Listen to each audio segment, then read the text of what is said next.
Morning எழுந்திரிச்சதும் work out பண்ணலான்னு மாடிக்கு வந்தால் எங்கள் ஃப்ரெண்ட்ஸ் எங்களுக்கு முன்னாடி வந்து எங்களுக்காக வெயிட் பண்ணாங்க. அதை பார்த்து ரொம்ப ஹாப்பி ஆயிடுச்சு. என் ஹஸ்பண்ட் சொன்னார், நம்ம அதுக்கு ஃபஸ்ட்டு சாப்பாடு கொடுத்துருவோன்னு சொல்லிட்டு பொட்டுக்கல்லையை எடுத்து அதுக்கு அழகாக ஃபீட் பண்ண ஆரம்பிச்சிட்டாரு. அதுவும் அழகாக கொத்தி கொத்தி சாப்பிட்டுச்சு. ரொம்ப அழகாக இருந்துச்சு பார்க்கவே. உடனே ஒர்க் அவுட் முடிச்சுட்டு நானும் கீழே வந்தால் என் ஹஸ்பண்ட் என்கிட்ட வந்து முருங்கைக்கீரை சூப் வச்சு கொடு எனக்கு அப்படின்னாங்க. முருங்கைக்கீரை சூப் வைக்கிறது எப்படின்னு பார்த்துடலாமா?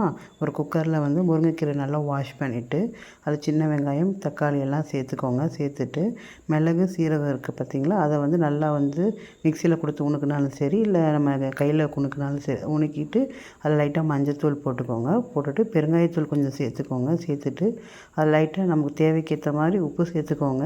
சேர்த்துட்டு நம்ம தண்ணி ஆட் பண்ணிட போகிறோம். தண்ணி ஆட் பண்ணி ப்ரெஷர் குக்கரை மூடி நம்ம நல்லா 4 விசில் விட போகிறோம்.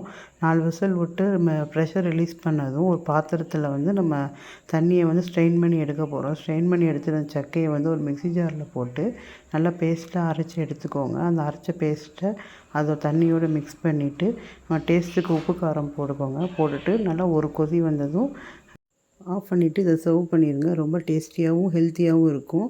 இது நம்ம சின்ன பிள்ளைகளுக்கு முருங்கைக்கீரை சாப்பிடாதவங்களுக்குலாம் இதை கொடுக்கலாம். இந்த மாதிரி ட்ரை பண்ணி பார்த்துட்டு சொல்லுங்கள். இன்னொரு வீடியோவில் சந்திக்கலாம். பாய்.